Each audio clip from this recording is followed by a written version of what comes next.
The qualities of the disciple. In the morning, a minor incident occurred. The world of personal feelings sometimes needs to express itself. In the afternoon, the disciple stood slightly embarrassed in front of the master, feeling uneasy. The master was silent for a while, then said, "When you enroll in the divine school, the first two requirements are humility and obedience. If you desire to become disciples of the Brotherhood of Light, you need to have humility. In addition to humility, 4 more qualities are necessary. The first of them is absolute honesty. Whatever one promises, he should fulfill. The second quality is goodness. This virtue makes a person steadfast. The third quality is intelligence. A disciple's mind needs to be flexible in order to immediately grasp all the subtleties. The fourth quality of the disciple is noble character. Honesty, goodness, awareness, and noble character. These are the 4 qualities intrinsic to the disciple. Pursue those great ideals that you have possessed since your childhood. The disciple should have a high ideal and pursue it steadfastly. This ideal leads to knowledge, freedom, and love. For one to make life meaningful, one needs to be imbued with the great ideas of the Spirit. The greater the ideas that he has received, the more meaningful his life will be. The disciple needs to possess one essential idea.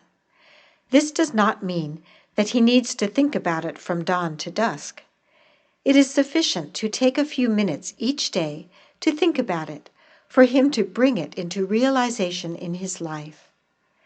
The disciple needs to develop his faith and hope. He needs to be prepared for every kind of suffering. He needs to develop sublime thoughts and feelings within himself and endure all trials without hesitation. If you follow the ways of the world, you will attain nothing, even if you were to walk the earth for thousands of years. God gives blessings to the humble, that is, he gives them a right understanding of life.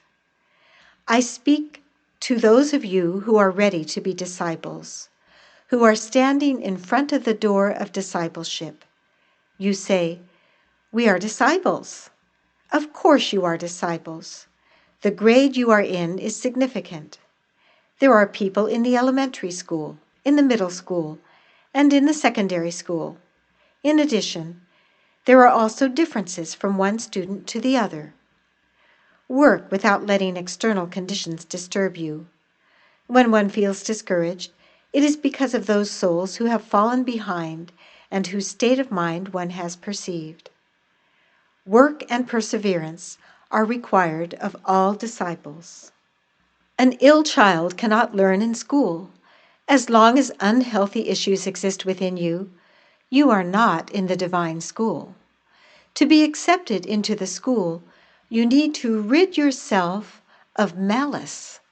The moment that people have freed themselves from it, you will be able to properly understand all things. You all need to progress, to be strong, to be able to bear insults and contempt. When man does not express his feelings, when he suppresses them, they ferment. For man to avoid this fermenting, he needs to transform and ennoble his feelings. If man does not make a conscious effort, he will remain stagnant. Human salvation lies in nothing less than the incineration of the residues that one carries within from the past. When people renounce the transitory desires of the flesh and surrender to the strivings of the Spirit, only then can they evolve. Real attainment lies in diligent work on earth so that the invisible world becomes interested in you and helps you. There is a fairy tale about a certain hero who was digging a tunnel between 2 kingdoms. If, while he was digging, someone would come and engage him in a conversation, he would turn his head to look back, and the entire section that he had already dug would collapse, and he would need to start all over again. Therefore, dig and never turn back until you have dug the tunnel between the two kingdoms. The disciple needs to depart from the sphere of temperament and enter the sphere of positive thought that brings inspiration. For this purpose, he needs to contemplate. To contemplate means to connect with the consciousness of the sublime beings. People of the new teaching need not be exalted, but they should be inspired. Once you have entered the school, you need to be aware that you will undergo trials, be they large or small. What is the situation of the disciple who has knowledge of the laws? Each day he knows all that is awaiting him for resolution. As disciples, you have much knowledge, but some of it you still need to apply. I will give you an example.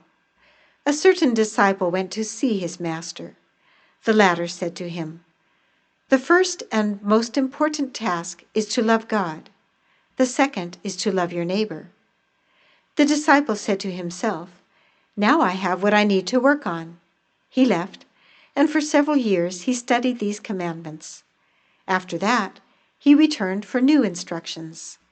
The master continued, "All of you have plenty of assignments, but you go here and there to find someone else to resolve them for you. There are assignments that you might not be able to resolve by yourselves, but the assignments that you can resolve, you should do by yourselves. Do not hasten. Do not eat cherries that are not yet ripe. Leave them to ripen. Until things are ripe, work on them. Pick the cherries only when they are ripe. Until the grapes are ripe, take up the hoe and cultivate." Could you be accepted as a member of a choir if you do not sing? Could you be admitted to an orchestra if you do not play an instrument? In the same way, you cannot be accepted into the world beyond if you are not ready. Otherwise, you will come to its gate and be sent away. The path of the disciple. We were in the mountains with our beloved master, sitting around a fire. The weather was foggy, damp, and cold. The flames of the fire rose high and strong, spreading warmth all around. These were the only things that interrupted the stillness of nature. During such moments, the small life melts into the great one. Our last conversation was about the path of the disciple. For a while there was silence. Everyone examined himself. There were many questions waiting to be answered.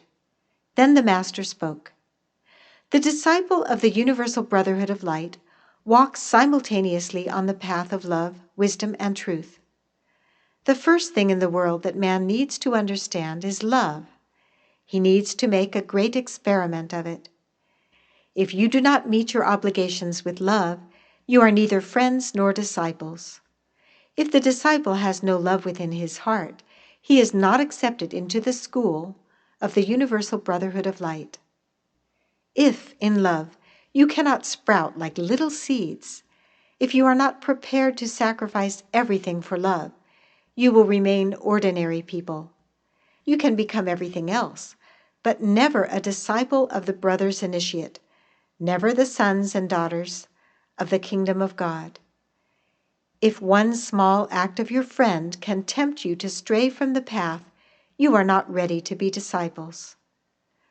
Your first task for this entire year is to learn to love. The second task is to find a way to manifest this love.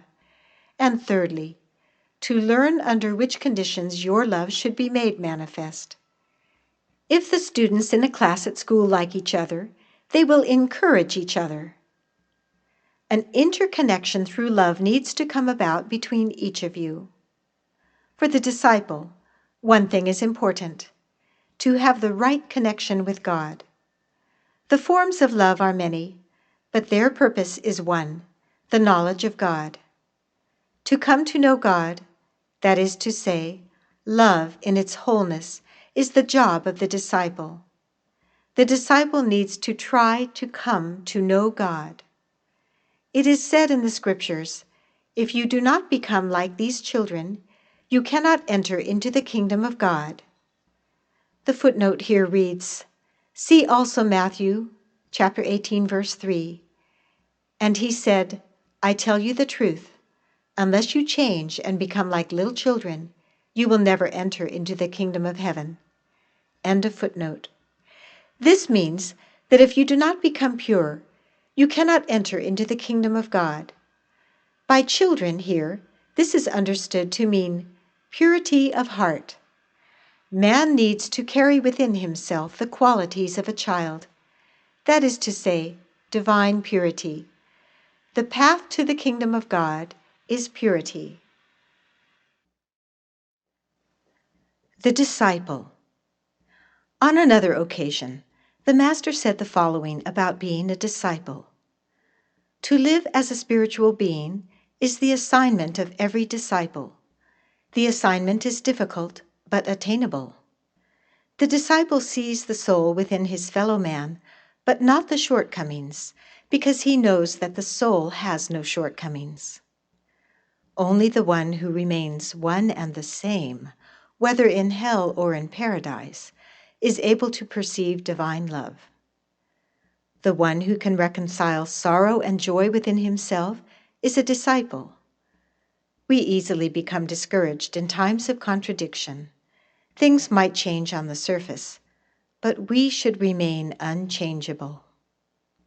It is expected of you to be self-controlled.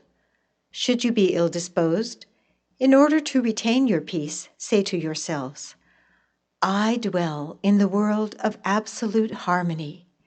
I am surrounded by sublime sentient beings who are ready to help me. Man needs to understand one thing. The extraordinary in life is that which brings joy. Someone then asked, what will man do when he becomes perfect? To this the Master replied, after man has become perfect, only then will he come to his real work. The disciple carries the new within himself. Wherever he goes, he brings light and a special fragrance. Without speaking about God, everyone will recognize that God dwells within him. He never speaks about ordinary things, yet whatever he says carries weight. The Bulgarians call such people fortuitous. Within their beings, they carry a great sublime idea. They are helpful to everyone and wish everyone well. In the springtime of the life of the disciple, he resembles a garden with beautiful flowers visited by butterflies, human beings.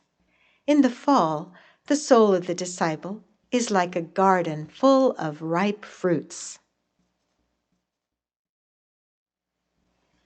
Health. Nature is an inexhaustible reservoir of energy from which man can draw in order to maintain his health. The Master provided many rules and methods for making use of the forces of living nature to become healthful. He explained, for someone to think rightly, he should be healthy, so that his focus will not be undermined by disease. Tell yourselves, my body should be healthy. It is a corpuscle in the great cosmic body. When unstructured matter is introduced into it, death follows. Man is healthy when all the matter of his body is well structured. The unstructured matter in the human body brings death. For example, you are doubtful, you are angry, and if you are not careful, the doubt, anger, and hatred will introduce unstructured matter into your body. If you want to make use of nature's forces to fortify your health, the best months of the year to do this are April, May, and June. These months bring a vast amount of wealth. If one makes use of nature's forces, he can fortify himself within 1 month. During the spring months, it is beneficial for a person to dig and cultivate the soil for some time each day. When it rains in the summer, one should go outside, and for a short while, let the rain soak him. The rain in May, June, and July is suffused with electromagnetism, or prana. 1 rain shower is worth 10 ordinary baths. 4 or 5 such showers can heal a person from disease. After you have been soaked by the rain, change into dry clothes. The body's pores should always be open. The first task of the disciple is to keep the pores of his body open. This can be accomplished through sweating and drinking hot water. The hot water that one drinks helps to dissolve calcifications of the body. In addition to this, the hot water induces sweating, through which toxins are eliminated from the body. The farmer who works in the field and sweats should change into dry clothes. He should carry a spare dry shirt with him. It is advisable for an ill person to carry water from the source in an earthen jug. Water that is taken in this way will improve the circulation of the blood, strengthen the respiratory system, and induce sweating. In addition, through the carrying of this water, he will be able to absorb its electromagnetism. Man can be healed of many diseases in this way. Faith and knowledge. During an afternoon conversation, the interrelationship between faith and knowledge was explained. The master said, "Faith is related to knowledge. We can obtain access to positive knowledge only through faith. Faith precedes knowledge, and knowledge precedes faith. You cannot believe unless you have knowledge, and you cannot know unless you have faith. There is this law. Through his faith in God, man attracts wisdom. Only people of genius have faith. Talented people have beliefs, whereas ordinary people have superstitions. As your faith grows, so does your knowledge. As soon as you grow in knowledge, you grow in faith as well. If faith becomes stronger, but knowledge does not grow, this is not real faith, but belief. And thus, as an inner striving of the spirit, faith leads man to the realm of knowledge. The basis of one's faith lies within his knowledge from past centuries that has been tested, proven, and examined. There exists a connection between the mind of man and the consciousness of God. Faith is based upon this connection. To have faith in God means to make a connection with Him, to establish a connection with Him. The power of God then flows through man. True faith, therefore, indicates the creation of a continuous connection with God. Since a relationship with God is established through this connection, His powers flow to us. For this reason, I call faith the law of nourishment. The law says, faith is the connection by which the divine forces flow into our souls. What is faith? Faith indicates the opening of my window so that clean air and light may enter. This means that faith makes it possible for man to receive the divine forces. Through faith, man draws the forces that rejuvenate him. While we are living on earth, we are surrounded by the divine, by the eternal life. If you could connect with the whole flow of the great life, even if you were on your deathbed, life would begin to flow within you again. For this, one needs to have faith stronger than the greatest adversity that interferes with the balance of the human organism. Faith in God indicates that you are connected with the whole of life. If this were the case, everyone would come and give you help. This everyone can test. If you are not capable of coping with the difficulties of life through faith, then this is not true faith. If I believe in God, who abides within me, I will believe in every human being. The dove symbolizes the Spirit of God. It is a symbol of innocence. The lamb is a symbol of meekness.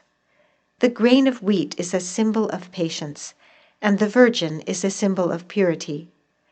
Innocence, meekness, patience, and purity, these are the qualities of faith through which all the obstacles in the world can be overcome. Man can walk through life and apply love only through faith. Faith has practical applications in life. If you are in bankruptcy, if you are ill, If you have other hardships, apply living faith and everything will be overcome. When a rich man believes that he might become impoverished, he is unhappy. When the poor man believes that he might become rich, he is happy. This law applies to everything. Some people believe that faith is a complete and static process. No, faith is a continuous process. You complain that you lack something. Be glad that you do not have this. If you do not have this or that, have faith in God. You need to have faith in yourself as well. The slightest doubt that is born in someone's mind with respect to the divine has the power to postpone a divine blessing for at least one day. We are always hesitating. There is a law that is unknown to people. As soon as doubt enters you, as soon as the slightest doubt penetrates you, even if no one else would perceive it, you lose the divine blessing. The slightest doubt that might enter your mind will draw the greatest adversity to you. When someone is ill and complains or has doubts, if he has no peace, he will not recover. He is not able to bear even the smallest of trials. There is no heroism in doubt. Doubt is faint-heartedness. Doubt is a setback for those souls who are lagging behind in their development. Cease to have faith, and you will understand what faithlessness means. When man attains living faith, he changes fundamentally. His eyes become clear, and his facial muscles become flexible. Something special emanates from him. He becomes compassionate toward people suffering, tender and attentive toward all. When he has this faith, love comes to visit him. Divine Providence. To those who were worried about the next day and were fearful of its uncertainties, the Master explained, "Sentient nature has foreseen everything. We need to learn to use what God has created. Today you have satisfied your hunger, and yet you say, 'Who will provide for tomorrow?' Tomorrow is provided for. There is a wellspring here, and yet further away there is another wellspring, and over there is a third one. God knows what He has provided, and we need to observe the progression of things. We need not concern ourselves when the spring will come or when the sun will set or rise. We need not concern ourselves with what might happen. Man is the weakest being that God protects. He does so that man may come to know of the existence of divine providence. Who would raise the children if it were not for their mother's and father's love? With birds, both the mother and the father keep the eggs warm. Then, when the chicks hatch, both of them bring food until their wings become stronger. What is it that makes the birds provide for their little chicks? It is the divine. There exist those who watch over us and protect us. All the beings who love you watch over you. Often, you interrupt your connection with the invisible world, with those beings who love you, and in this way you start to doubt yourselves in life. You are at school. The air, the water, the light, the heat, and the cold in nature are tools of the great school to which you have been admitted. These are temporary tools. Above them is the divine spirit who guides man on the path of his development. Every human soul you meet is sent by God to help you. All obstacles that you encounter are opportunities for the invisible world to help you. Be thankful to the great sentient beings who watch over you as small and weak beings, helping you constantly. The time will come when all your affairs will be put in order.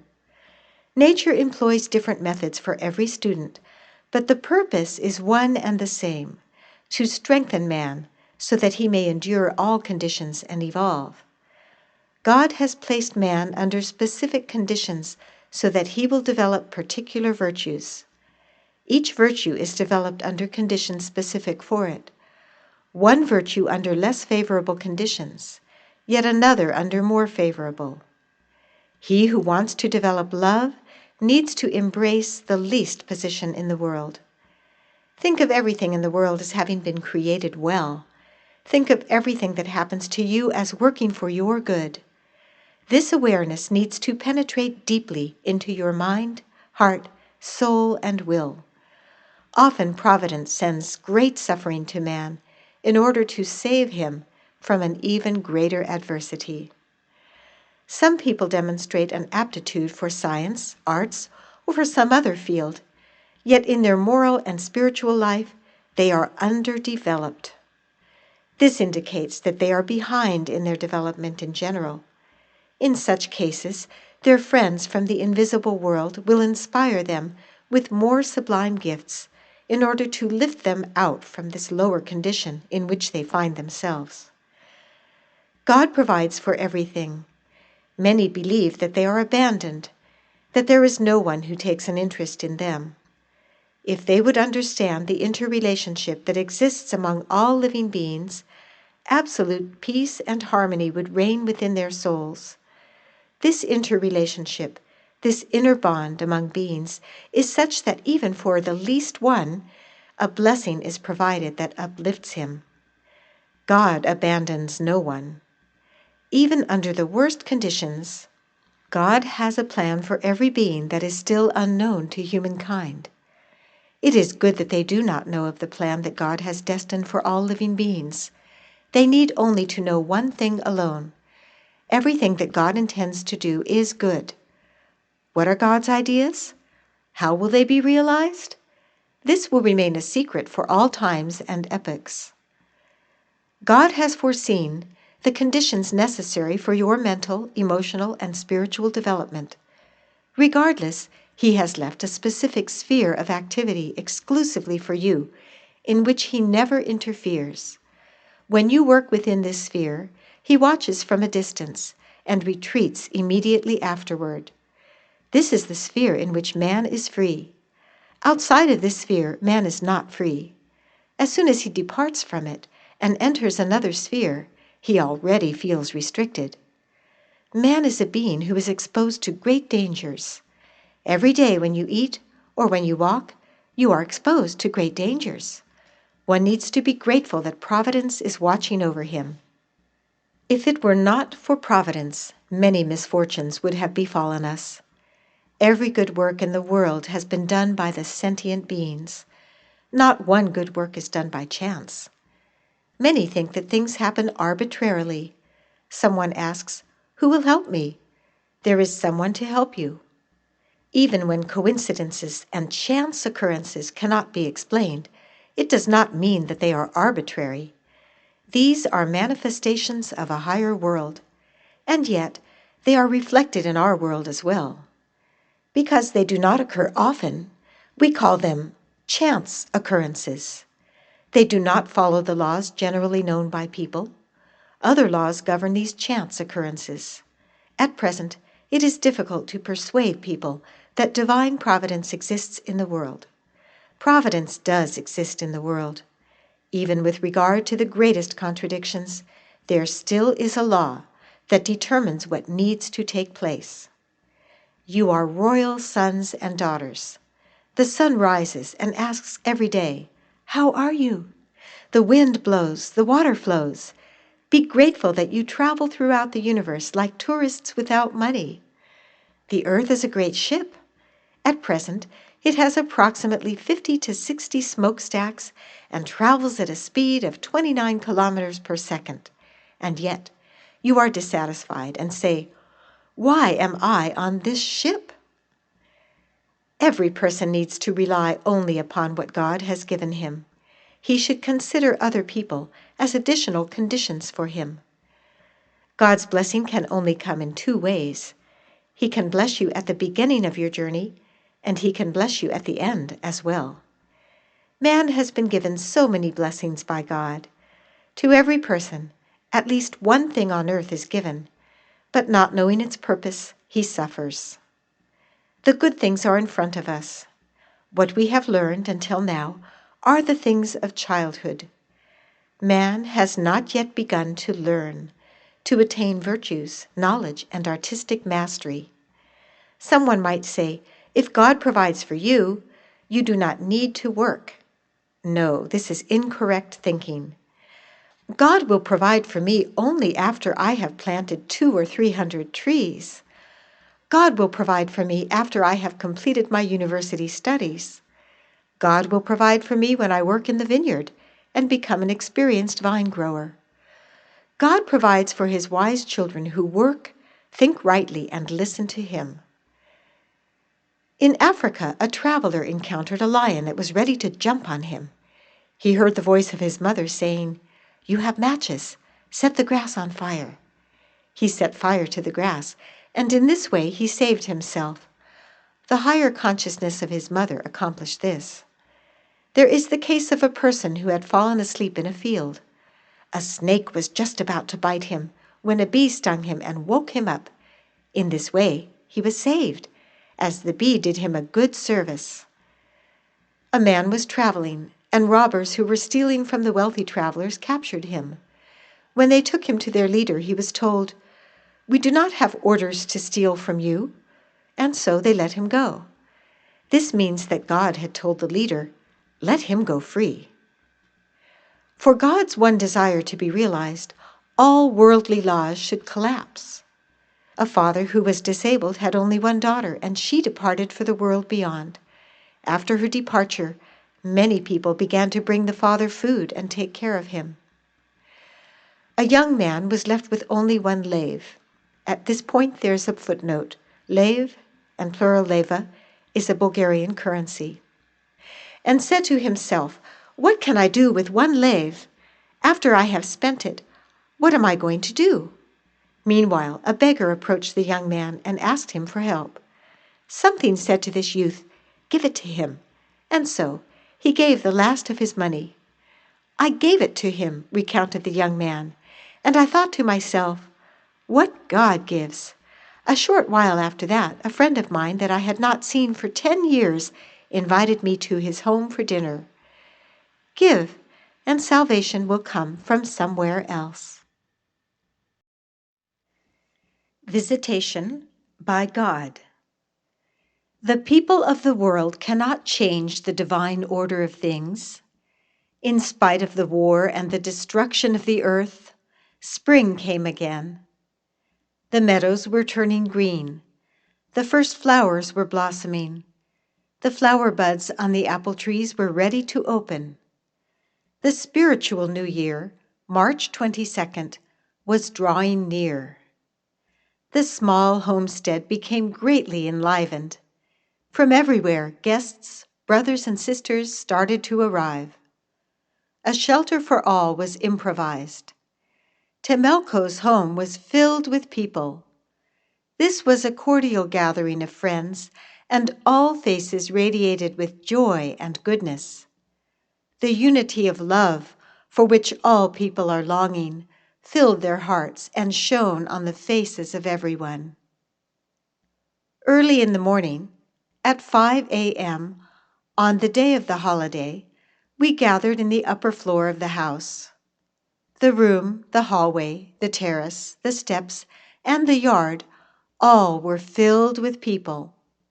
We all attended the morning sermon and participated in the prayers and songs. Then the master gave the lecture, "The New in Life," that was published later in The Testament of Love, Volume 1. After the lecture was finished, we all climbed to a peak above the village where we performed the morning calisthenic exercises, followed by Paneurhythmy. Then, while songs were being sung, everyone greeted the master by kissing his hand. The day was beautiful, the sky clear, the sun rose, and the ground felt its warmth. The life around us pulsated in harmony with the Great One. On this luminous day, we saw the signs of another spring for which all souls wait and long. We all wished for the new life of love, brotherhood, peace, and freedom to come for all nations on the face of the earth. After breakfast, we gathered again around the Master, singing more songs. Music is a universal language. Someone asked the Master, "In what way does God reveal himself to man?" The master answered, "When God reveals himself to someone, he sends him to work. If a person has the desire to live a righteous life, God should be the ideal of his life. Do you think that God will come to live within your heart if disorder and chaos exists within it, or if you quarrel with this one or that one? In such a case, he will enter into your heart and retreat immediately." A visitation by God is the greatest moment in the life of a soul. As short as it might be, it will have significance for eternity. There is a way in which God reveals himself to his chosen ones. The great musician reveals himself only to his talented students. The great artist, poet, or sculptor reveals himself only to his gifted students, never to the ordinary ones. Therefore, if we are prepared to devote our energy, life, health, and everything else to God, and are able to endure all hardships and suffering without ever doubting him, God will reveal himself to us. He who has come into contact with the divine world is prepared to come a martyr. He says, "I am ready to sacrifice for God." If one of you comes to feel, even for a moment, God's presence in the way I know it, the way I have experienced it, with the slightest gesture of his hand, he would be able to pacify an enraged mob that is rioting, and all would quiet down and become silent. If, in such an instant, you were to stand in front of an army of 100,000, all cannons would become silent. Such a great thing is the presence of God. There is one ideal that you need to attain, to be able to feel, at least for an instant, what the great love of God is. To come to know the connection among all beings, from the least to the greatest. This is a great moment. If you had heard the voice of God, you would no longer be an ordinary individual. The meaning of life is to wait for the time when God, the absolute reality, will visit you. You have waited for this for years and years. Wait yet a little longer. Wait until love comes. Life is neither physical nor spiritual. It has physical and spiritual forms, but life is divine. Beauty is not in the forms, but in the divine life that is hidden within them. In every life, there is a moment when reality can be sensed. You will then pass from one state into another. Only then will you come to understand the great that is hidden within you. Out of the duration of your entire earthly life, only 1 year, or 1 month, 1 week, 1 day, 1 hour, 1 minute, 1 second, is set aside when love is able to visit you. If you use this moment, you will attain all goals. If you cannot make use of it, your entire life is wasted. Everything else is only a preparation for this moment. When love comes to visit you, it will stay for 1,000th of a second. In this instant, love will have seeded something within you. Then what has been sown within you will grow. The wise man can hardly withstand 1 minute in the presence of love. Yet, for an ordinary man, even 1,000th of a second is considerable. What people call love is only a consequence of love. When you receive a letter from God, you will have eyes like the angels have. And whomever you look at with such eyes, an awakening will dawn within him.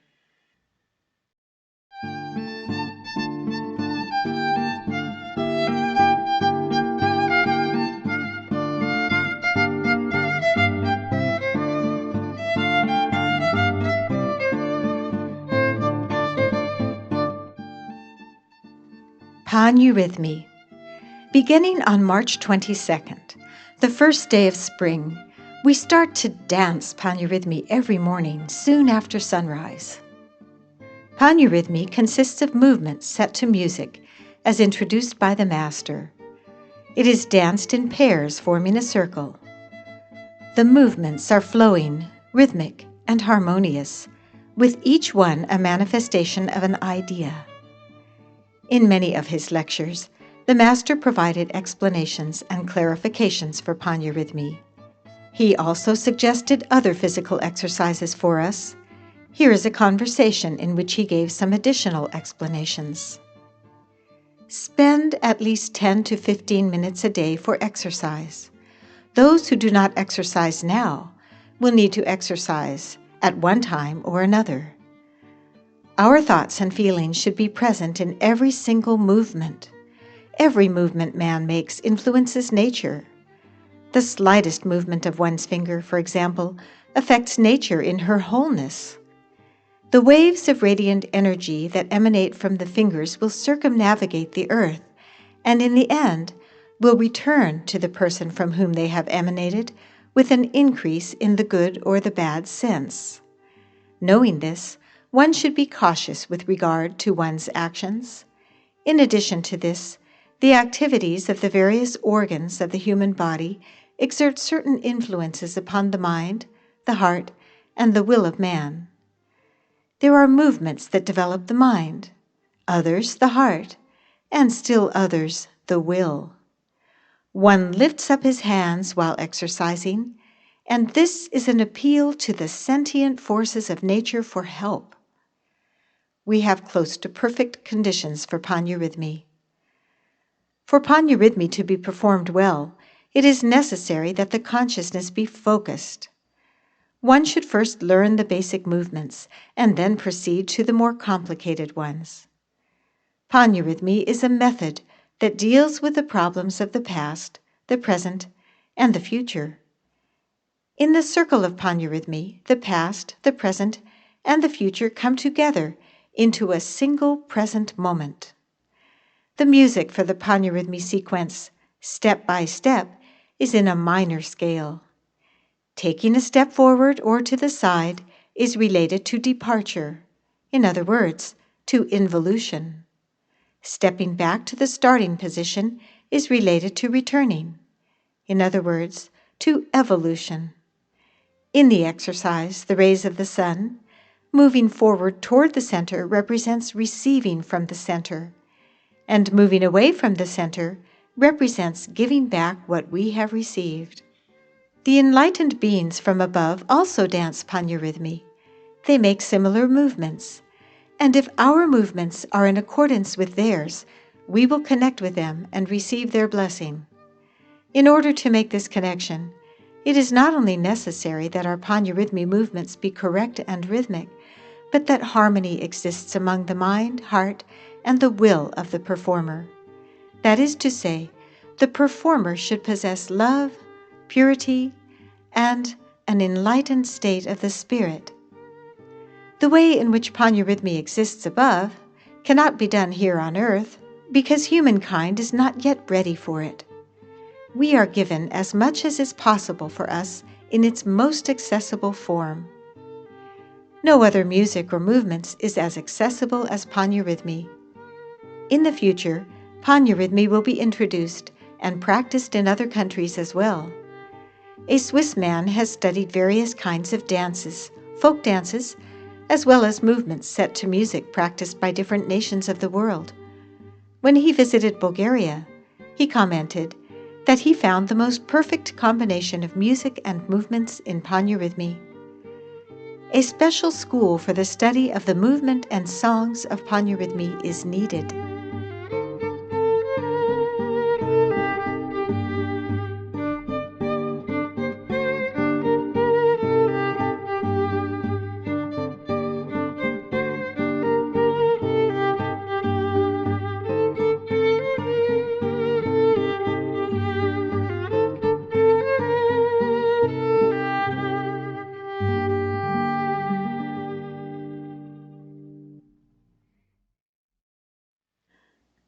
The First Violinist.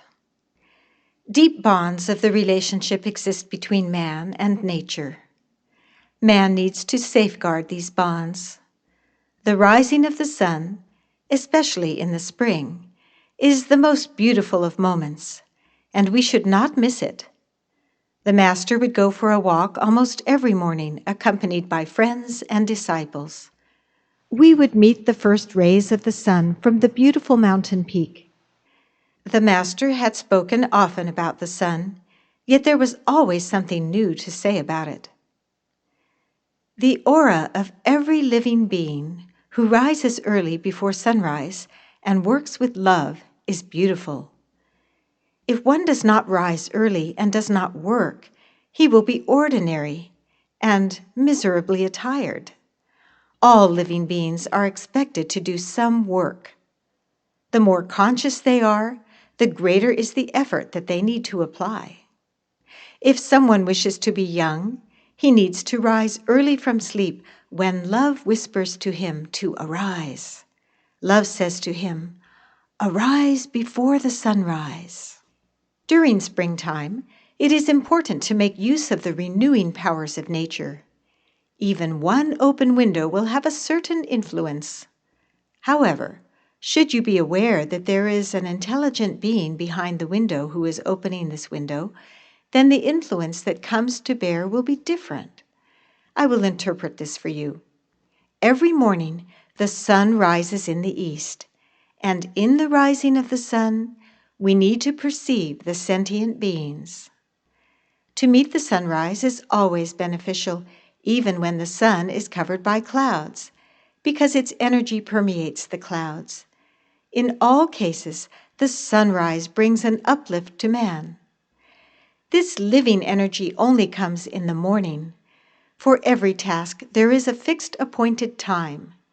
He who wishes to become great needs to go out every morning and greet the sun. He needs to allow these powerful forces to work upon him. Get up early, go out, greet the sun.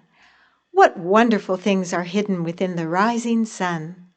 If one goes out regularly in the morning, one will receive inspiration. The first violinist of nature is the sun. The first ray of the sun is the first aria. If you observe the rising of the sun without feeling its music and its message, you are in the position of the financier who adds and subtracts numbers, who makes calculations all day without gaining anything. Expose your back to the sun. Contemplate upon the sun that you may receive its energy. During those times when you are ill-disposed, stop whatever you are doing, go out, turn your back to the sun for a while, and then continue your work.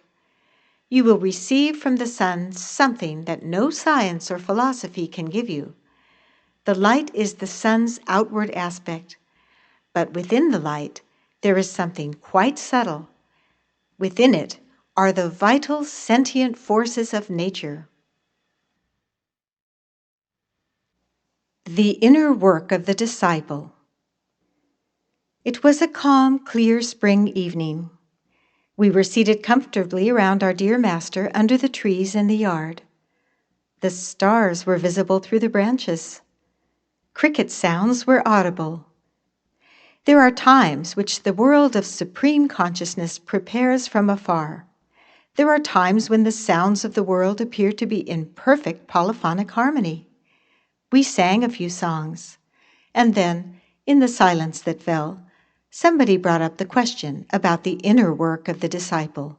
The Master said, "Prayer is the most powerful act of human existence. It brings one's thoughts, feelings, and will into focus. Such a prayer is powerful. It works miracles. Prayer is the most beautiful work. It is a conversation with God. There is no more important moment than when one beholds God's face. How beautiful it is, upon rising in the morning, to talk with the Immortal One. He who is not interested in God gradually loses his vital forces and falls behind. While thinking about the angels, you are in the angelic world. While thinking about God, you are in the divine world. We live in whatever world we are thinking about. One environment tolerates you for a certain period of time, but after that, You move into another one. Fish were in the water, and after a while, the most advanced of them moved into a less dense environment. Because of the great limitations in which the fish found themselves, the idea entered their minds that another, more favorable life existed in a less dense environment above the water. And in such a way, they became birds. When man finds himself living under restricted conditions, he also strives toward God. You strive today, again tomorrow, and finally you enter into a more sublime life. The idea creates the form. The law states, if you think about a good person, into your mind light will appear, and into your heart warmth. If you think about a bad person, into your mind darkness will appear, and into your heart cold. This law is related to our relationship with God. When you connect with God, light will enter your consciousness, and profound peace your soul. Should you connect with the angels, again you will be filled with luminous thoughts and sublime feelings. When you think about the plants and animals, you will be influenced by them as well. The law states, you connect with whatever you are thinking about. Through prayer, man communicates with God and the advanced beings. God will then tell him about love and about the sentient beings. When you arise in the morning, direct your consciousness to the higher reality. After that, regardless of what you are doing, be it studying or hoeing, address the invisible world for help. Conversely, should you immediately begin to labor in the morning, you will forget about the great reality and about the sentient forces of nature. There is a law that states, when man directs his consciousness to the higher reality, it abides within him. And when he directs his consciousness to the shadows, he lives in the shadows. Prayer and contemplation are expressions of the soul's striving to ascend to a higher place. In this way, an influx of mental energy will come, and with this, the work of the conscious human life will become easier. Praying and contemplating, these indicate the transmitting of your report to that supreme center from which you have descended. What will you report on? On the work you have accomplished. In response to your report, a correct exchange between your thoughts and feelings and those of the beings of the sublime world will take place. If someone thinks that prayer, contemplation, and meditation are not necessary, he is on the wrong path. When you pray, you determine your own status. When you pray, you are in continuous connection with the whole genesis of creation. Knowing this, do not obstruct that natural process within you. Through prayer, man acquires energy from the divine world. The law of prayer is similar to the law of nourishment. When deprived of food, man feels that something is lacking. When the soul is deprived of prayer, a need is also felt. Prayer represents the inner necessity of the soul. Prayer is reality, not a shadow.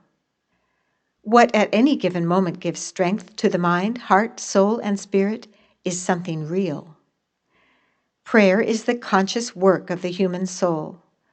When one prays, the soul steps beyond the ordinary consciousness.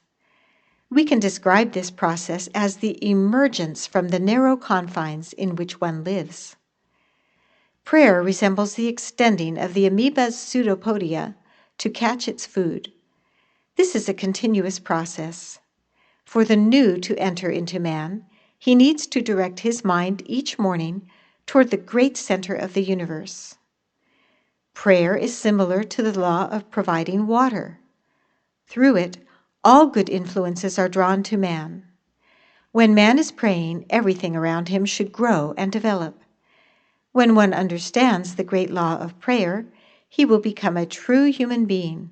He will become one of the great initiates. Are you aware of how the angels pray?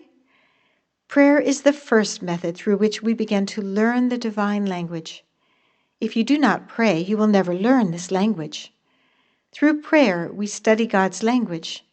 We still do not know God's language. Real prayer implies concentration and seclusion. Nobody should be aware that you are praying. When the merchant is praying, he should forget about his business and all of his dealings. On another occasion, the Master said, "Prayer is one of the methods through which one comes to know God as love. It leads to love, that good and sublime state that you have attained. That you help and forgive your fellow man, that you uplift the fallen one. This is the result of the time you have spent in your secret chamber. Man needs to pray so that God does not turn his face away from him. It is terrifying when God hides his face from man. Then such darkness and solitude will set in unlike that he has ever experienced in his life. The saint receives his knowledge through prayer, contemplation, meditation, and experience. The saint prays for a long time in order to become inspired and to receive then new ideas.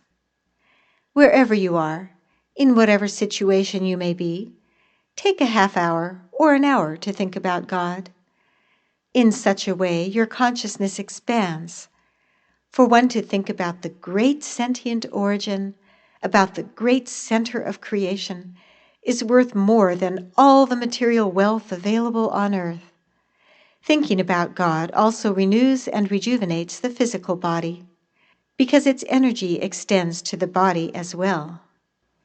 If somebody says that he does not need to think about God, he becomes like an orphan child who, being without father or mother, goes around in torn clothes, homeless and friendless. Then the vermin begin to attack him, and he loses his bearing in life. I am speaking figuratively. I will explain. When someone stops thinking about God, he becomes vulnerable, and the dark, inferior beings begin to attack him. Man cannot attain anything if he does not pray. Pray that more light may enter into your consciousness. There are no beings more highly developed than the angels. The next phase that humankind will enter is the angelic phase. Then our dense bodies will be transformed into ones that are more dynamic. They will be composed of matter that is more refined. How will these be created? Through prayer, contemplation, and meditation. In other words, prayer is a method of organizing the spiritual body, the new body, in which man will live. I ask contemporary scientists and philosophers how many times each day they think about God. The reason for the misfortune of people today is that they do not think of God. Prayer is the method for resolving the most difficult problem. Doubt, suspicion, skepticism, and many other negative thoughts and feelings are the cause for most of the diseases of humankind. Through prayer, man overcomes these negative conditions. There is a miraculous power in prayer. For someone to recite a verse from the Scriptures with the willingness to understand is sufficient for Christ to come and help him. He will bring light into his mind and put his affairs in order. Prayer increases the vibration of the human aura. In this way, man becomes inviolable to the inferior influences surrounding him. Through prayer, man safeguards himself from the anxieties and fears of the world. They cannot penetrate him. When man prays for one of his good desires to be fulfilled, the invisible world always helps. You are ill? Pray to God, and in a short time you will recover. There is nothing in the whole world that man desires that God has not granted. The world represents the desires of these small beings. God has granted all their desires. If all people would have turned to God with the supplication, "God, we have used all methods, of putting the world in order, tell us the way of doing this, and if they would have prayed from the heart, the method would have come. This is the easiest of methods, but when applied, God will come into the world and help people. There is no living being in the world, large or small, whose appeal God has not answered. There is no case in which God has not answered your mail, regardless of its disorderly state. Put your mail in order. The mail from the invisible world leaves on time, but while it is en route to earth, the letters become lost somewhere and are delayed for months. How beautiful it is for man to realize that he occupies a place in the mind of God. When he has this awareness and turns to God with a plea for something, his prayer is received. Ask God to abide within you and to reveal himself through you. The only one who transforms people is God. All people are searching for the meaning of life. The meaning of life lies in one's communication with God. The most favorable hours for prayer are the early hours of the morning, for example, 3 a.m. or 5 a.m. The psalmist wrote, "God, I called upon you at early dawn." At this point there's a footnote. See also Psalm 88, verse 13. "But to you I have cried out, O Lord, and in the morning my prayer comes before you." End of footnote. This means that I will occupy myself in the morning before sunrise with the most sublime work, communion with the great center of creation, to receive the energy necessary to accomplish my day's work. Wherever one goes, whatever work he begins, man needs energy. If he lets the world influence him, the mundane affairs of his life will pull him off course. When you arise in the morning, you need to have one essential thought, that you may open like a flower. Christ spent the whole night in prayer. At this point, there's a footnote. See also Mark chapter 1, verse 35. Now in the morning, having risen a long while before daylight, he went out and departed to a solitary place, and there he prayed. End of footnote. Why? Because during those hours he was replenishing himself with energy, as one would recharge a battery for what he had expended during the day. Man needs to pray. He should work on himself to be ready for the new that is coming into the world. How long should you pray? Continuously. Prayer does not imply that you need to stop and pray the entire day. You can be in motion and pray at the same time. Work does not exclude prayer. You can pray constantly. Only the one who abides by the law of love, and he alone, has the disposition to pray. Whatever he is doing, he is always in prayer. In other words, in the life of a loving person, everything is prayer. A mother says that she has no time left for prayer because of her children. The one who cuts trees says that he has no time left to pray because of his job. The one who writes says the same. People say that they have no time for prayer, contemplation, and meditation. In reality, the prayer comes first, and then all other things follow. First you breathe, and then you work. Otherwise, you cannot finish your work. Those who do not pray are not good students. The laziest, the least capable, and the least talented students are those who did not pray. Give a topic to a student who is limited, and he will say, "Where did this topic come from?" You need to pray when you are in good spirits as well as when you are in a conflicted state or when there is darkness in your consciousness. Anyone can go into seclusion even when among others. Seclusion is not only an external process. I will give you a principle. For every person, there is a divine wave that uplifts him. When you arise in the morning, do not hurry to go and work in the field immediately. Stop. Work inwardly that this divine wave may come, and then you may go and begin your work. You could be the most ordinary of people, but when divine spirit visits you, you will achieve something beyond yourself. If thought, emotion, and will do not take part in prayer, it is not genuine prayer. To go into your secret chamber means to enter into your virgin soul. Then you will understand the deep meaning of all things and the reason for your existence. The more precise a prayer is, the much higher the consciousness is. When you are in difficulty, I say, pray that you may connect with the sentient beings who can help you. Someone says that he is praying, but has received no answer. The reason is that his consciousness is not yet awakened. The human consciousness is similar to a radio that is transmitting and receiving sonic waves from the universe. Scientists say that there is a belt above the earth that deflects the waves and obstructs them from rising. This could be used to explain why the prayers of some people are unable to rise sufficiently. The more awakened and the more evolved a person's consciousness is, the greater the possibility is for his prayer to be received. What is required of man for him to connect with the invisible world? He needs to have his own radio. He already has it.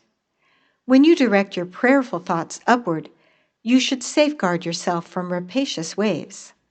Doubt, disbelief, and a lack of love are waves of an unfavorable character that are formed in the astral world. They have a harmful impact upon the human spirit. The difficulties of human existence result from attacks by these rapacious waves. They have influence over one's prayers and obstruct them from ascending.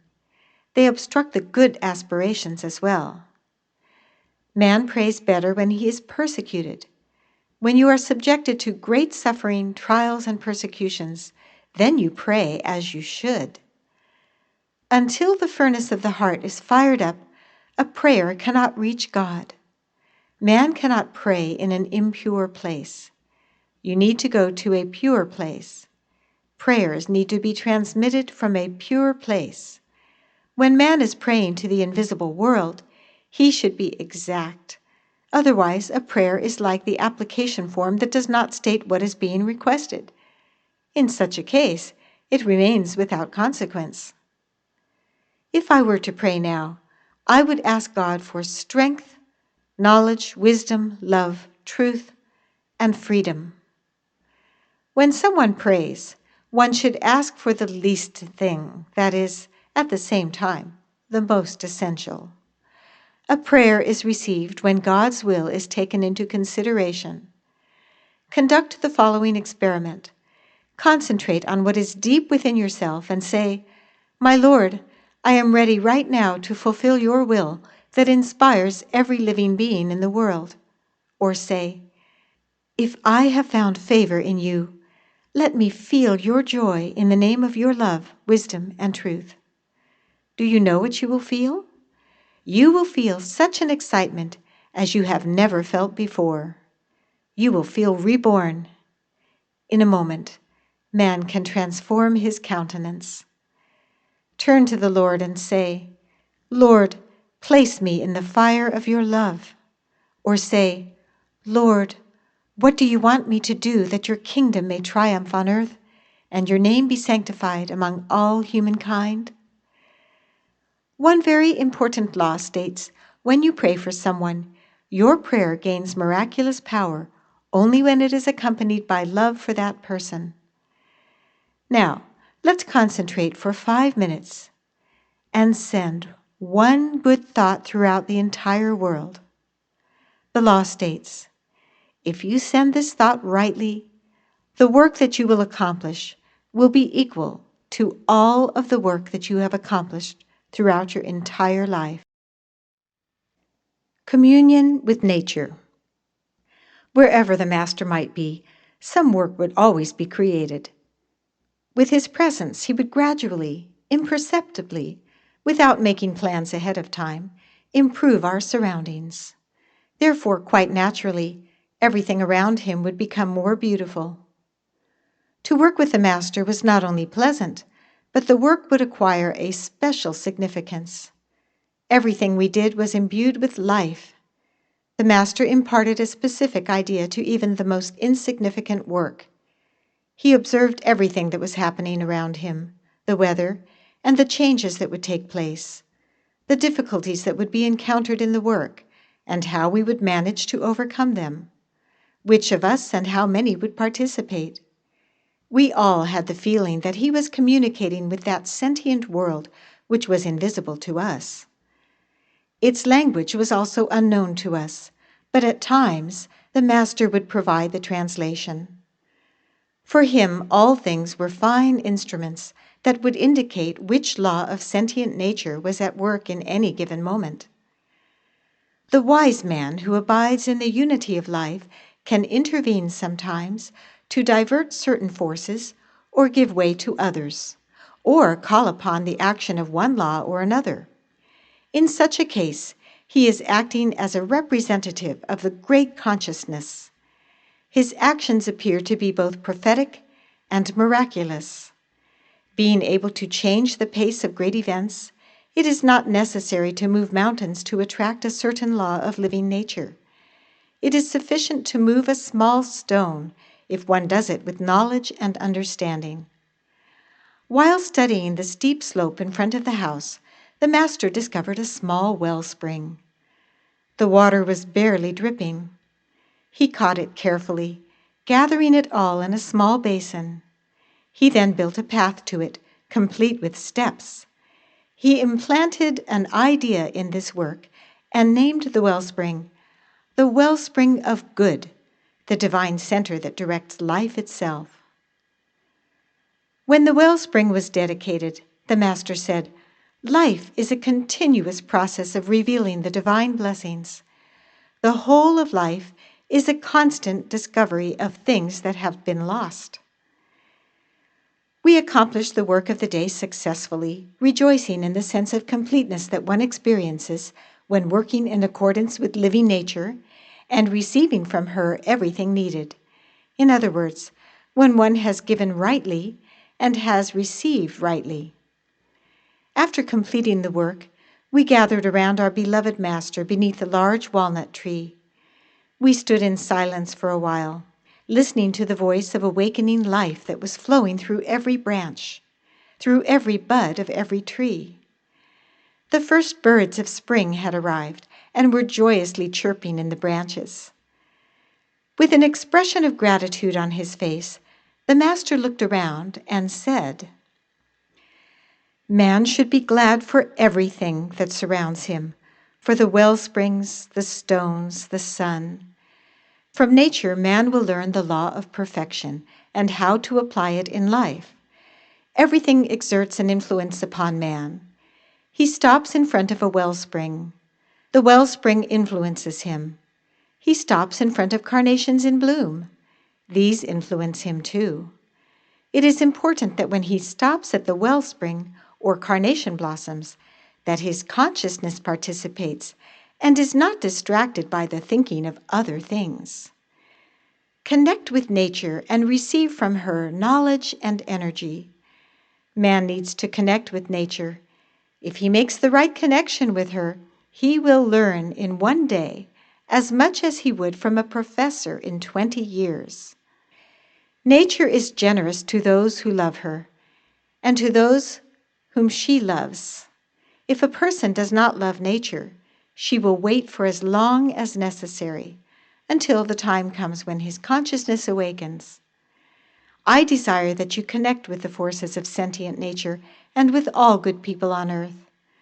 When you accomplish this, energy will begin to flow to you from all directions. When we are able to perceive and sense things, then reality is within our reach. When we see things but are not able to understand them, we are not attuned to them. You see the sunrise. When you come to understand that the sunrise is a manifestation of the life of advanced beings, you are then connected with reality. Today's beautiful weather is a manifestation of their good thoughts and desires. Hold all plants and animals in your consciousness as being God's creation. If you do this, all your affairs will be put in good order. Man needs to arrive at that state in which he is capable of observing things and being aware of them at the same time. This is a privilege that is difficult to attain and requires great effort. You will then arrive at the reality of all things. The one who has attained reality proceeds to helping others. To be connected with reality means that a person perceives life outwardly and is also aware of life inwardly. Then he is truly in communion with nature. In the evening, go out and give your attention to the stars. Choose a star, follow its course, and observe with which of the other stars it is connected. The stars exert an influence upon man. When you come to a beautiful and healthy tree, lean against it. Make the effort to enter into communion with the life within. You will then be able to draw energy from the tree, and you will feel renewed. Whenever a person comes into discord with those around him, he needs to draw upon the energy from nature, from the stones, the trees, the well springs, and the grass. Nature is the only thing that can help you. When one finds himself surrounded by nature, he opens his heart to his brethren and his fellow man. The mountains, too, have an influence on you, and so does every river. A river that flows in the eastward direction has one kind of influence, while a river flowing westward, another. When you are surrounded by nature, be observant. For example, how will you find your way when you are surrounded by fog and have no compass? Usually one finds more moss on the northern side of the stones than on the southern side. But there is also another method, to face all directions. When you turn toward the north, you will feel certain calmness. You are not confused. When you turn toward the east, you will sense that something good comes from there. Something is flowing to you. Once you find these two directions, the other two are easy to find. God loves those who work, who study. When I see a wellspring, I sit down and have a conversation with it. You will say, "What a strange man, to talk with a wellspring." What would you say about your accounting ledgers? You sit in front of them, open a page, and say, "This man owes me 25,000 leva. This other one, 50,000 leva. I should send them to jail." Who is wiser? The one who enjoys the small snowdrop and the wellspring and converses with them, or the one who opens and closes his accounting ledgers? The great substance. The Master said, "The whole world is created by love alone. Everything visible that exists is an expression of this great love and of those magnificent possibilities that await the human mind, heart, soul, and spirit. The initiator, the origin of all things, is love. It is the primordial, eternal substance in which we all live." Someone asks, why is it that people exist without love? It is not love they lack, they live within it. Love is what permeates all things. It reigns everywhere in the world. The first act in the world is love. The valuable fruit that awakens the human soul, the human heart, is love.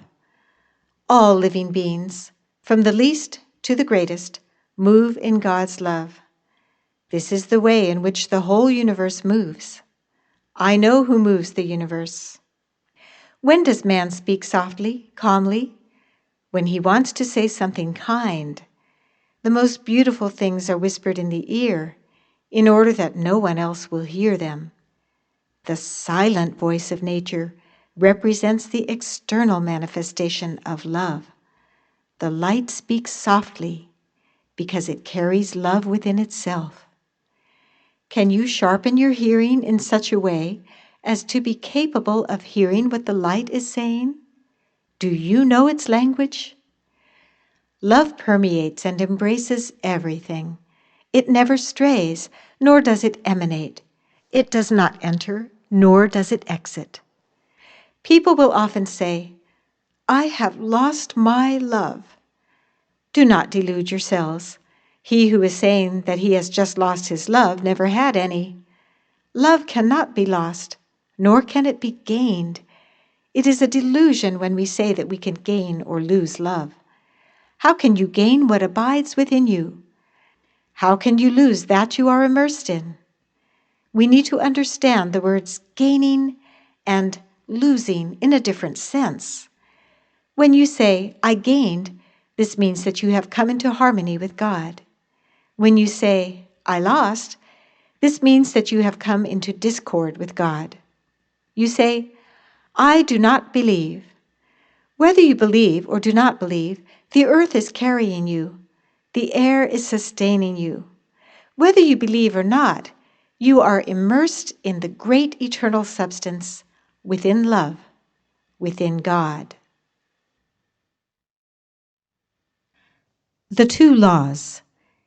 In another conversation, the Master said, people today still live with the delusion that they are waiting for love from others. Open your hearts to God for His love, and then people will love you. They are the multitude through whom God manifests Himself. Therefore, for you to come to know people, you should first come to know the One. This means that in order to understand the multitude, you first need to understand the unity. I, too, draw close to you through Him, through God. When people do not understand you, it indicates that you do not understand God. When people doubt you, it shows that you doubt God. Whatever your relationship with God is, such will be people's relationship with you. The following two laws exist. The first one states, when people love you, it indicates that you love God. The second states, when you love people, it indicates that God loves you.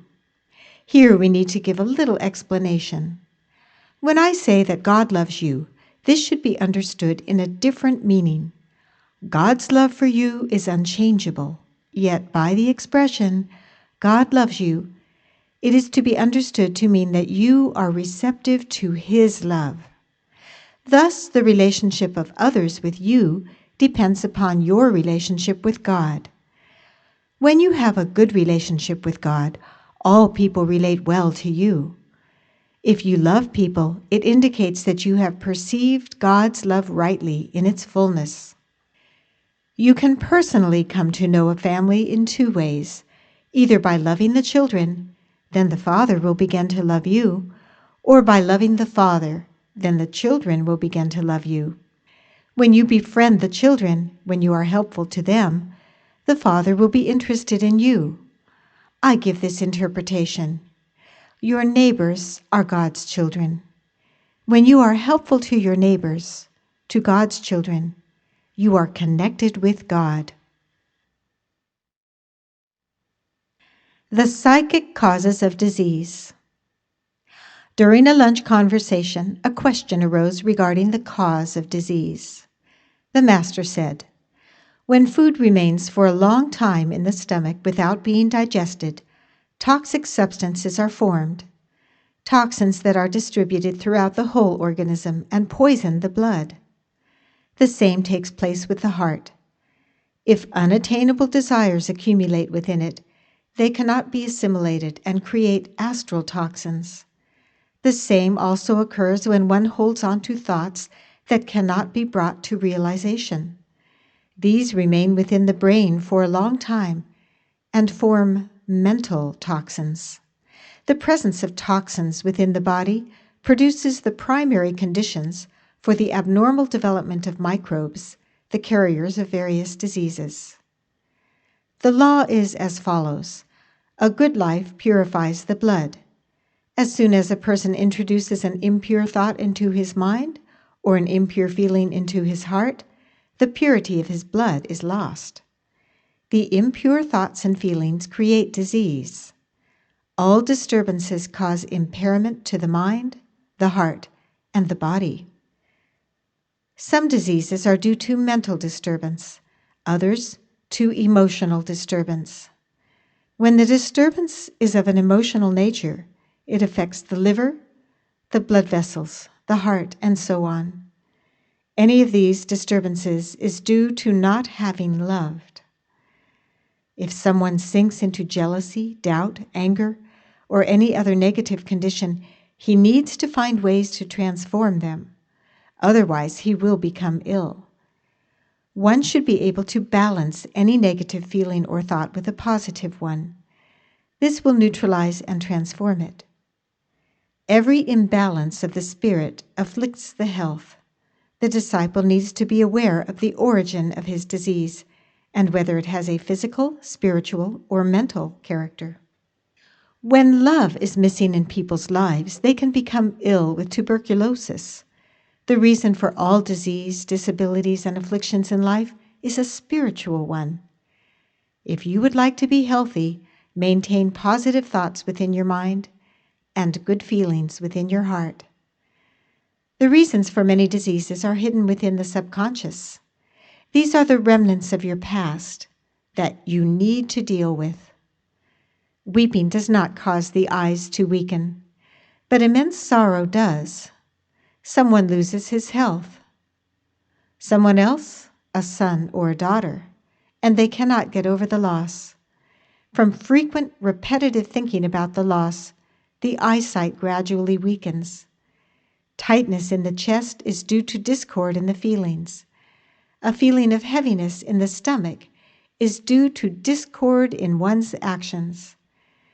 Diseases exist whose origin is due to not having loved. Other diseases are due to negligence and not having kept elementary rules of hygiene. Some diseases are caused by a person's dislike for the truth and his serving of falsehood. Still others are due to different kinds of anxiety. When the frequency of vibration of the organism goes down, man becomes susceptible to different illnesses. In such cases, the slightest reason can cause disease. There is a rule that states, for an organism to be capable of coping with disease, its frequency of vibration must be raised. Remember, every disease is the result of a transgression committed, either in the past or in the present. At the present time, it is noticeable that instead of the number of diseases diminishing, it is increasing. This will continue until people come to realize that they need to seek out the causes of these diseases and eliminate them. One acquaintance related to me the following experience. For 10 years, I was angry with my father and mother. During that time, I had a boil on my neck which bothered me for a long time. It had barely healed when another erupted, and thus I was tormented from these boils for 10 years. As soon as I reconciled with my parents, I was free from the boils. In this case, the energy from hatred that had accumulated in the virulent matter of the boils surfaced and was released. Rheumatoid arthritis, for example, in addition to having purely physical causes, also has mental ones. These causes are rooted in the thoughts, the feelings, and the willpower. Every mean-spirited thought, feeling, and deed in life manifests in the form of rheumatoid arthritis, boils, and other diseases as well. Beware of fear, hatred, worry, envy, jealousy, and other negative states that build up toxins and residues in the organism. A disease can even manifest when a person has not reconciled with someone who has passed away. An ailing priest came to me once. He was very frightened. He related that a relative of his, with whom he had not been on friendly terms, had passed away. "This disease is because of your relationship with this relative of yours," I said. He confessed that he had beaten his mother and she later died. I advised him to make peace with his mother, and then he would be healed. "How can I make peace with my mother?" he asked. I told him, "You need to confess to God and to your mother that you have not acted well." Through disease, nature gives man certain lessons. People who are cruel and rude become more pleasant after having been ill. Disease makes people kinder and milder. After each disease, a small improvement comes in man's character. The disciple, he who is tested in life. The master did not like to be addressed with questions of a personal or material nature. He preferred when profound questions were raised, and discussed them always with readiness. The path of the disciple, the development of the inner forces, gifts, and capabilities in man, the laws of the sentient life, and the methods for their application. These were favorite subjects of our conversations. The master perceived life in its depth and wholeness clearly, calmly, and fully. With simple words and examples, he would respond to the most complicated of questions. One evening, after finishing all of the daily chores, we gathered around him, and a question about the disciple arose. The master said, "You are still little children for whom God has created this great world to explore. God's greatest blessings are yet to come. What you have experienced thus far is good, but it still is not to your purpose. We can wait many years to accomplish what we strive for, the development of the inner forces. This can be accomplished sooner when we act in a divine way. In this case, the time is shortened. Disciples should study nature and make interpretations of her language. Observe the flowers, the grasses, the trees, the well springs, the light, and when you do so, eliminate from your observations all impressions that harm or darken the consciousness. When you make these observations, you need to eliminate all negative thoughts, feelings, and impressions. Study all that God has created because each and every stone is a result of supreme intelligence. The trees, the flowers, the water, the air, the light, all these are manifestations of this intelligence. When you are making your observations, think of this intelligence. Think of the divine, because wherever life exists, there you will find divine manifestation as well. By applying this method, you will be able to accomplish what in an ordinary lifetime would take much longer to achieve. What calms is the spirit, the spiritual life. Herein lies the solution to the great work of earthly existence. What oppresses and brings all suffering is the loss of the sublime splendor, the loss of the spirit. Christ's teaching is so profound that it can only be applied by the mystics. Should a person desire to apply it, he will encounter many diverse temptations, the aim of which will be to divert him from his path.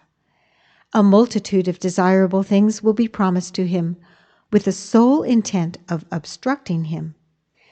As disciples of the great school, you are given the task of not only acquiring knowledge, but of developing those new organs that are still in the embryonic stage. Without the development of these organs, you will not be able to evolve. This task is a difficult one, but it is unavoidable. The development of one of these organs represents learning the art of swimming so that you may be capable of remaining on the surface and not sinking during any storm on the sea of life. If you make wise use of the present conditions, a bright future will await you. Should these conditions become lost to you, you will need to wait for thousands of years for new favorable conditions to come along. You need to give expression to all the good that God has implanted within you. Otherwise, you will be negligent in your work. If man is not prepared to make right use of nature's resources, they will become a burden for him. For this reason, nature has concealed many of her resources from those who are not ready. To those who are ready, she reveals her many mysteries. No pretense exists within nature. When you are ready, she will lift the veil from in front of your face and reveal all that is required of you. When you are not ready, she will use 10 keys to lock up everything in front of you. For this reason, the one who seeks to attain the great truth needs to prepare himself. If man does not work mindfully on himself, he will drift into monotony, and this will carry him off into a state of lethargy. Man needs to pass on to a higher state of consciousness from what he finds himself at present. The fundamental purpose of the divine school is to prepare the disciple so that he may be ready to receive God's blessings when they come. A modest improvement in one's capabilities can be achieved by many, but for one to become genuinely talented, preparation is needed. I will give you an example. One person works little, and his violin playing is mediocre. Another one works hard and becomes a virtuoso. Each evening, the disciple should make an accounting of the thoughts, feelings, and actions that he experienced during the day, that he may keep what is of value and discard what is not. Work mindfully, that you may be admitted to the divine university. Here, kindred souls with similar endeavors come together and form a network. This occurs in heaven. This is how the divine schools are arranged. In the image of the divine schools, similar schools are created on the earth as well. Your status as students is not determined by the earth school, but by the divine. In the divine school, a record is kept for each and every student. When he first became enrolled, how he has progressed in his studies and with his behavior, how he has completed his education. Should the student experience much adversity in his life, should he be unable to resolve the contradictions, and for this reason has left the school, this is put in his record as well. Some will ask, what is the Master's purpose in speaking to us in this manner? My purpose is to help you become members of the great universal brotherhood. The great universal brotherhood is not a new association. It has existed since antiquity and continues to exist today. That you may become worthy of this blessing, you need to pray and work arduously on yourselves until your hearts become still. Every storm and every turbulence upon the sea needs to cease. When this occurs, the rising of your sun will come. A brilliant day with no clouds or shadows will set in. When the sun of your life rises, your hearts will stir because you will hear the voice of God, the voices of all the angels and of all the advanced brothers. You will then enter the great city to dwell among the advanced sentient beings. When you attain this, your joy will be extraordinary. At the moment, you are all in the desert, where you should pray for many days until that time when you are able to overcome the hardships that you have encountered along your way. Do you think that it was easy for the angels to attain their present state? Only the one who resolves his assignments rightly may be a disciple. Remember the following. The favorable conditions are given to man for free, but the effort needs to come from him alone. For one to be a genius, this depends upon the effort that he has made in past incarnations. The disciple should eliminate everything extraneous still residing within. Only what God has imparted should remain. The disciple will be exposed to many contradictions and temptations in his work that need to be overcome. The end result will determine his status. When you are admitted to the school, two voices will speak to you. One will tell you, leave the school and go on living in the world as other people do. The other voice will be saying to you, remain in the school, fulfill what is required of you. Many old patterns of behaviors and forms exist within a person's life, within his prayers, within his ideas, and so on, that he needs to eliminate. If a person is smeared with honey, flies will be attracted to him and will stick to him. This means never present the inferior spirits the conditions to be attracted to you. Never expose to others that which is sacred. That is to say, never put on display the sublime within your soul. As soon as you begin to make the effort, the invisible world will come to assist you. When a disciple has the help of the invisible world, his affairs will improve. And so, be not afraid. When the invisible world begins to help you, you will become a talented person. Many believe that when they begin to walk upon the new path, their lives will become easy and pleasant. This is correct, but only at the end of their journey. In the beginning, however, they will pass through great difficulties and trials. All good people are put through great trials while on earth. When an angel descends to the earth to incarnate, he gradually descends into dense matter and forgets his experience in the world above, because if he should remember how it is there, he would suffer. Job passed through great suffering. He lost everything and became afflicted with boils and scabs all over his body. There are those among you who believe that it will be easy for them to enter into the kingdom of God. Have you ever experienced the greatest suffering? Suffering provides the conditions for you to become truly fulfilled. It is only under such conditions that you can become worthy of tasting God's love. It is then that something sublime will be brought forth from you. It is then that you will become genuine human beings. God is continually testing your love. He gives you money, and then when he takes it away from you, you are saddened. This indicates that you are concerned with the material. You should rejoice when you are robbed.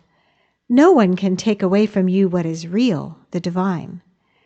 Who is able to steal the stars, the sky, the sun, or the Pacific Ocean? The world is a sea into which many fishing rods are cast. The fishing lines are the temptations. Once you become entangled in them, you begin to stray from God. The ordinary believer lives like an ordinary person. For him, trials do not exist. And yet, the moment in which you became a disciple, trials will begin to appear. Therefore, the disciple is tested, whereas the ordinary person, in this sense, remains free. Man's faith is tested in times of greatest trouble. The strength of a ship is tested during the greatest storms. Someone chooses to take the spiritual path. He prays, helps others, and after a while says, "Now let others do the work. I have worked enough." This is not correct. The one on the spiritual path needs to work harder than anyone else. Prayer is required of all people today. Why is it required? Because we find ourselves at the border of a changing world into which a new order is coming this very moment. Those days of trials and tribulations are coming, of which the scripture says, "The sun, the stars, and the moon will darken." Footnote reads, "See also Matthew 24, verse 29. The sun will be darkened, the moon will not give its light, and the stars will fall from heaven." End of footnote. This means that the belief systems of all religions will lose their significance, and that secular authority will lose its power as well. And so, all disciples of the school should seek to better themselves by putting on their armor and their helmets, that they may withstand this wave of trials and tribulations through which all of humankind shall pass. The name of this armor is love. After all, when people pass through this wave, they will change for better.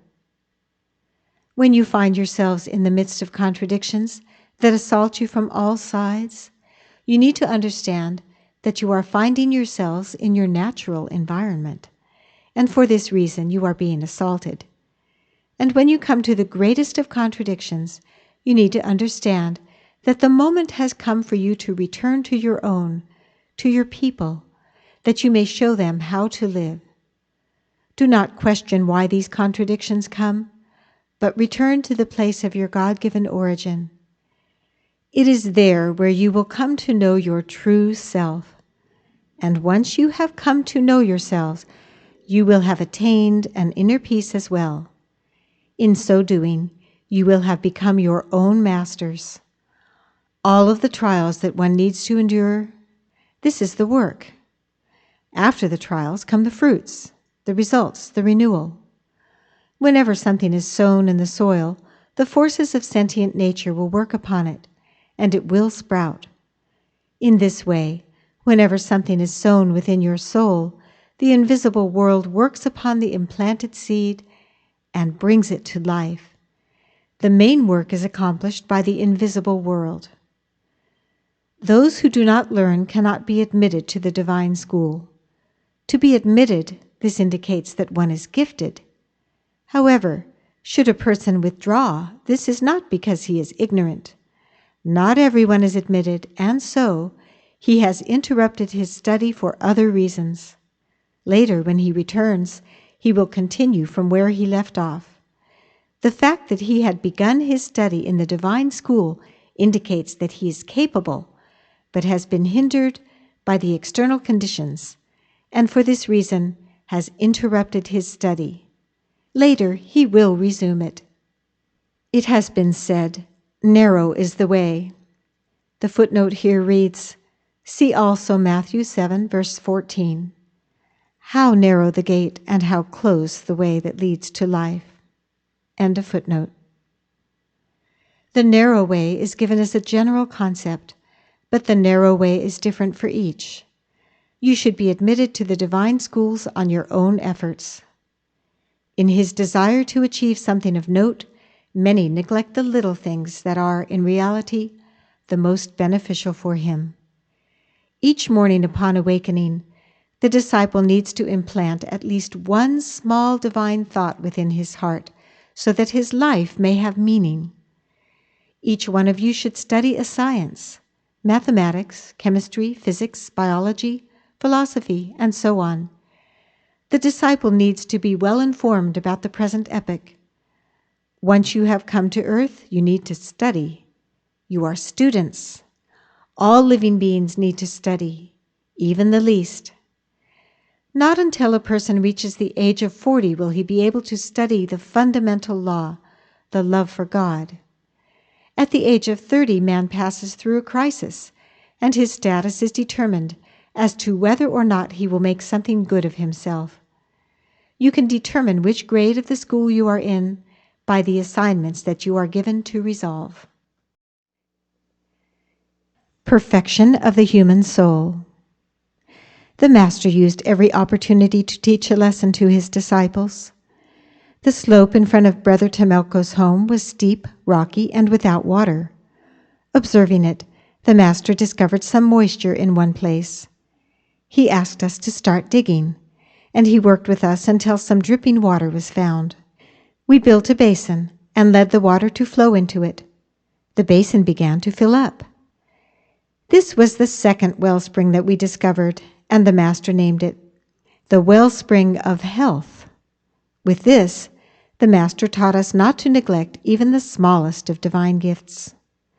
The wellspring was made beautiful, a path was made, and beneath it a small vegetable garden was planted that was irrigated by its water. The lesson was given clearly and with strong imagery. In this way, it would be well remembered by the disciples. Does not a person resemble a small wellspring? When the work was finished, the Master gave an explanation of the third law, love for oneself. To love yourself means to love God within yourself. To serve yourself means to work on yourself that you may develop the image of God within yourself. To love yourself means not to tolerate any bad thoughts, feelings, or deeds. To love yourself means not to harm yourself or develop bad habits. He who does not respect these precepts does not love himself. Therefore, you cannot love yourself if you do not love God. To love yourself means to be perfect. If we cannot perceive the deep meaning of life, we lose our blessing from the sentient beings who bear divine life and give us knowledge. You need to know what the meaning of life is. It is more sublime than we can imagine. The meaning of life is the perfection of the human soul. A man came to see me and asked, "What is the meaning of life?" I told him, "In the universe, there are about 1 million suns. Around each sun there are 12 planets. You need to visit all of these suns and planets, and on each one of these suns and planets, you need to live for 100 million years. Only then will you learn the meaning of life in its depth."